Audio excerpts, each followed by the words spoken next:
Bayan, si dating Senador Panfilo Ping Lacson at dating hepe din ng Philippine National Police. Senator Ping, magandang umaga. This is Aljo Bendijo. Live na po tayo sa RMN Manila DZXL News 558. Yeah, good morning, Anjo. Magandang umaga sa mga taga-subaybay. Opo, ano po muna inyong reaksyon sa mga sagot po ni Alice Go sa mga pagdinig ng Senado? Hindi po siya nagsasalita talaga eh. Yeah, medyo malabo yung signal. Ulit yung tanong. Senator Ping, can you hear us? Malinaw na? Hello? Yeah, medyo ano lang. Opo. Sige. Malinaw Okay. naman Can ho. hear you. Malinaw naman ho ang dating ninyo sa amin. Ano pong reaksyon ninyo kay Alice Go sa mga ginagawang pagdinig nga dyan sa Senado na hindi talaga siya sumasagot sa mga tanong ng maayos ng ating mga mababatas? Yeah, parang wala ng reaksyon at komento ng mga nasaksi, pati mga senador na siya nagtatanong mismo sa kanya. Ganon din, ano? Medyo hindi usual na baka ordinaryo. Opo. Tawagan natin ulit si Senador Ping. Sorry namin. Opo, Senador, tawagan ka namin ulit ha. Ayusin lang natin. Pirada. Dahil nga, tama. Okay. Tawagan ka namin ulit, sir, ha? Sandali lang. Si Aljo Bendijo sa DZXL News. Sige, hindi malinaw eh. Mabayan, ang pinakahuling balita nga dito kay Alice Guo na siya ay ano ba yung kinain niya kanina? Baka kumain siya ng masarap naman daw ang breakfast diyan sa PNP Custodial Facility. Yan ha. Okay, so nakapiit din doon si Pastor Apollo Kibuloy. Bayan kay Alice Guo, pinakauling kaganapan yata ngayon ay itong kay Cassandra Ong na nagpasaklolo na sa Korte Suprema. Na itong petition for certiorari prohibition na may kasamang temporary restraining order, injunction at oral arguments. Nakilalanin talaga ng Kongreso. Andyan na. Senator Ping, good morning again. Yeah. Sorry, Anjo. Nag-drive kasi ako kaya gumagalaw. Ganun ba? Opo, paano po ito? Okay lang ho ba? Habang ikay nagmamaneho? Oo nga eh. Opo. Sige po, kumbinsido ba kayo? Okay lang, sige. Kumbinsido ba kayo dito sa mga sagot ni Guo sa mga pagdinig dyan sa Senado? Of course, hindi. Kasi mukhang talagang nakadigin siya. Saka yung sagot niya talagang consistent. So, ayaw sagutin ng mga tanong, consistent lang yung mga sagot niya na pare-pareho. So, yun nga, plus yung background, yung pinanggalingan niya, yun ang nakapag-fit ako ng aking observation, ng aking opinion, na hindi kaya posible na isang foreign spy ito kasi yung training niya, saka yung pagiging napaka-smart niya, parang hindi pangkaraniwan, parang yun, sabi nga ni Senator Tolentino, well-coached, mukhang well-coached at talagang mukhang may training siya maganda. Bilang dati senador po, pabor ba kayo sa hiling ng kampo nga ni Go na executive session kung saan ilalahad niya ang mga tumulong daw o may death threat daw siya kasi? Well, yung death threat is another issue, Po. Ang dapat pag-usapan, yung talagang sustansya ng pagdinig. Yung parang side issue lang yun, yung death threat niya. Ngayon, para mapaliwanag niya rin kung bakit alanganin siya sumagot, nag-estate, maganda rin siguro marinig maski sa executive session para ma-appreciate naman ng mga senador. At pagkatapos na may paliwanag niya yung sinasabing death threat, sabihin niya naman yung totoo kung sasabihin niya. Pero sabi ko nga sa'yo, kung may training ito as a foreign spy, mahirapan talaga mapigayan. Talaga bang humingi ng tulong itong si Go sa kaibigan mong Chinoy na may koneksyon kay Pangulong Bongbong Marcos at nag-offer nga ng 1 bilyong piso? Yes, yun ang ayon sa kwento sa amin. Hindi naman ako nag-iisa nung na-narrate sa amin yun. Opo. Mga 4 kami doon sa mesa nung na-ikwento niya. At para patunayan na talaga may ugnayan sila, pinakita niya pa nga sa amin yung kanilang retrato. Marami silang retrato. At least mga dalawang photos yun eh. At pinakita niya, sabi niya, it was a private meeting at the initiative of Alice Go Waping. At nag-usap na sila. At yun nga yung in-offer sa kanya. Through him, gusto makatawid papunta doon sa, kasi naikwento niya siguro, pero siyang kakilala within the circle, immediate circle ng First Family, kaya siguro yung nagkaroon ng interest na makausap siya. Oh. At yun nga yung in-offer. 1 billion para maalis lahat yung kanyang mga legal problems na inaharap. Opo. Ano pong particular na hiningi ng tulong? Dami po niya kaso eh. Lahat po ng mga kasong ito na malusutan niya? Siguro, lahat yon, yung lahat ng problemang kinakaharap niya dahil sa pagka-raid ng PAOCC, pati siyempre, naghahanap na rin siya ng paraan para magkaroon din ng direct connect o connection doon sa circle ng First Family. And eventually, baka maka-infiltrate siya doon sa mismong sa First Family, maski sinong miyembro doon. Okay. So, yun ang pinanggagalingan kung bakit naisip ko. Kasi bumalik sa aking yung istorya ni Eli Cohen, yung Israeli Mossad. Pinroject na Mossad dito sa Syria. At nakapag very successful kasi tumaas siya ng tumaas yung antas niya, yung connection niya. He was practically throwing parties stance of the Israeli government ng Mossad. At ang kanyang mga kaugnayan, mga ministers ng Syria, pati mga top businessmen. At hindi ito fiction. Kunwari naglalasing-lasingan siya pag nagiinuman, doon siya kakakuha ng sa mga lusto at saka sa mga kwentuhan ng mga classified information na ipinapasa niya sa kanyang government. So kung ganito yung mga pattern, posible rin kung maganda yung training o talagang inassign siya para makapasok at nagawa na nila, di ba? Pineke niya lahat yung kanyang mga dokumento at nahalal siya bilang mayor. Mahirap gawin yun. Hindi biro-biro na foreigner ka, pananalo ka pang mayor. At in the realm of possibilities, pag nanalo na siyang mayor, hindi malayo na maging congresswoman naman siya sa susunod o sa mga susunod na panahon. At kung nasa kongreso na siya, may access na siya. Easy access sa mga classified information. Hindi lamang classified, kundi mga highly classified na mga information patungkol sa national security. So yun nakakapangamba. Opo. At naniniwala ba kayo na marami pang katulad ni Alice Go ngayon nakapasok sa Pilipinas?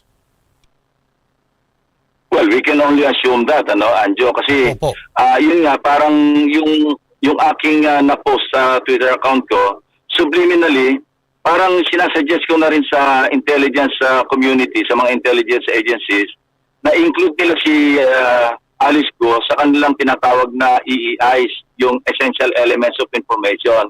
Tapos saan, mas malalim saan ng RCD na record check and background investigation ang gawin nila at mangala pa sila ng mga additional information. Baka, yun nga, tama ka, baka hindi malamang sa hindi, kung mayroon talaga nag-deploy ang China sa Pilipinas, hindi lang nag-iisa yung Alice Go. Opo, ito nga sa Davao, di ba? Senador Ping, may mga Chinese doon nakakuha ng mga birth certificates at nakakuha pa ng mga passport. Yun ang tinutugis ngayon ng NBI. Nasaan ang mga ito? Hindi lang yun, kasi ang masagwa dito, na-expose talaga yung weakness, yung kahinaan ng ating mga sistema. Tapos saan, na bibili talaga yung para mapasok yung ating mga institusyon. Yung Pilipino nga mismo, di ba, na rin identity theft, nanakaw na rin ng mga yung PhilSys, yung ID. Yun na nga. So, yung naman ng foundational yun Hindi lang functional ID yun, foundational ID yun. Yung national ID natin. So kung nakapag-teke na rin sila, medyo hindi maganda para sa ating bansa. Ito pero magaling talaga siyang sumagot eh. Well anyway, may mga abogado din siya na talagang nagtuturo sa kanya. Wala raw na isang Pilipino talaga tumulong sa kanya nung siya'y tumakas at wala raw kasabwat na mataas na opisyal ng pamahalaan, si Guo. Kayo ba'y naniniwala dito? Mahirap paniwalaan yun. Opo. Kasi paano ka makakalabas kung wala kang connection, wala kang contact. At mahirap gawin yun kasi lahat na naghahanap sa kanya pero nagawa niya pa rin lumabas. Opo. Sa tingin ninyo, ito pong ginagawa po ni Alice Guo, nakikipag-ugnayan siya. Malamang, may contact ba siya? Kanino ba? Sa first family o yung current administration? Sorry, Anjo. Opo. Mahirap talaga yung signal sa Pilipinas. Oo. Okay. Kasi ito na nga't nakikipag-usap nga siya sa kaibigan mo ngang Chinoy, sinasabi. Ano ba ito? May kaugnayan ba ito sa first family, current administration o yung dating administrasyon po? Yung kasalukuyan administration Okay. yung nabanggit niya. Pero hindi Okay. naman siya directly connected do sa first family. Ang sinasabi niya, meron doon sa circle ng first family na meron siyang connection. At siguro yun yung napag-alaman ni Alice Guo, kaya nagka-interest na kontakin siya at operan nga siya through him, mag-offer ng ganong kalaking halaga. Opo, bilang Hindi naman malinaw pa. Opo. Bilang, Yes, sige. bilang dating mambabatas at hepe po ng PNP, ano sa tingin mo pinaka-mainam na gawin ng pamahalaan para maiwasan po, mapigilan na ang ganito pong potential ika nga na foreign spy access sa mga classified information katulad na lang ng mga Chinese na nakapasok na sa Pilipinas? Well, dapat patibayin natin yung mga security natin sa mga institusyon natin kasi maluwag eh. Hindi maluwag kundi napapasokan dahil sa corruption din yung sa PSA, even sa DFA o kaya yun nga sa pagkuha ng mga fake identities. So dapat talaga pantayang mabuti at parusahan yung dapat parusahan. Kaya tama rin yung pahayag ni President Marcos na yung heads will roll at yung hepe ng Bureau of Immigration. Hindi natin alam yung detalye at hindi natin alam kung sino-sino pa yung susunod na hindi lamang tatanggalin kundi... Opo. Senador Ping, hello. Opo. Yes, yan na naman. Opo. Wala na naman. At ito na po. Ano po reaksyon ninyo sa naging operasyon ng PNP para po mapasakamay na si Pastor Apollo Kibuloy at apat pa niyang kapwa-akusado? Putol, hindi ko narinig yung Okay. yung unang bahagi. Ano pong reaksyon ninyo sa naging operasyon ng PNP para mapasakamay na si Pastor Kibuloy at yung apat pa niyang kapwa-akusado? Ano assessment niyo po? Well, ang assessment, dahil successful sila, yun naman ang be-all and end-all ng isang police o military operation, yung resulta. Kung na-accomplish yung mission, di successful yung mission, so dapat i-congratulate natin yung mga operatives. Aha. Yung sinasabing overkill, sa akin pananaw bilang isang dating law enforcement officer din, ako ang ginagawa ko rin, pag nagre-rescue kami ng kidnap victim, sinisigurado ko na yung ratio, yung force ratio, talagang lamang na lamang yung law enforcement. Sa akin kasi, psychological yun eh. Kasi pagka ginawa mong parang 2:1 o 1:1, may involved din pa yung quarry mo, yung mga huhulihin mo na manlaban kasi may laban sila. Pero kung ang ginagawa ko noon, 10:1 at least, pag alam namin 5 yung kidnappers, talagang pupuno ka ng tao, mga 50 tao yung gagamitin ko para sumalakay. Para hindi na makaporma, para bang overwhelm masyado, sumuko na lamang at hindi naman laban, hindi na makakapanakit sa kapulisan. Kaya ako, I don't mind yung dineploy ng mga 2,000 hanggang 5,000 pulis para rin sa seguridad ng kapulisan at saka seguridad din ng mga civilians na nandun. Opo, balikan ko lang po yung issue po ng national ID kung okay lang po sa inyo, Senador. Kasi mukhang Okay lang. papalitan yata naman ng PSA, ito pong na-issue na. In fact, yung iba hindi pa natatanggap eh. Hindi pa natanggap na ito mga kababayan yung mga national ID. Papalitan na naman daw dahil wala pong signature. Yun nga, alam mo, maraming mga glitches na sana yan kasi hindi mo natatanong, ano, ako kasi nag-sponsor sa floor niyan at sabi ko nga kanina, hindi yan functional, foundational yung ating ID na kasi binilang namin yung miss na sa mga 38. Isipin mo, 48 iba't ibang ID. So, napag-isipan natin na it's about time na magkaroon tayo ng isang national ID kasi parang isa o dalawa na lang tayo sa buong mundo na walang national ID na matatawag.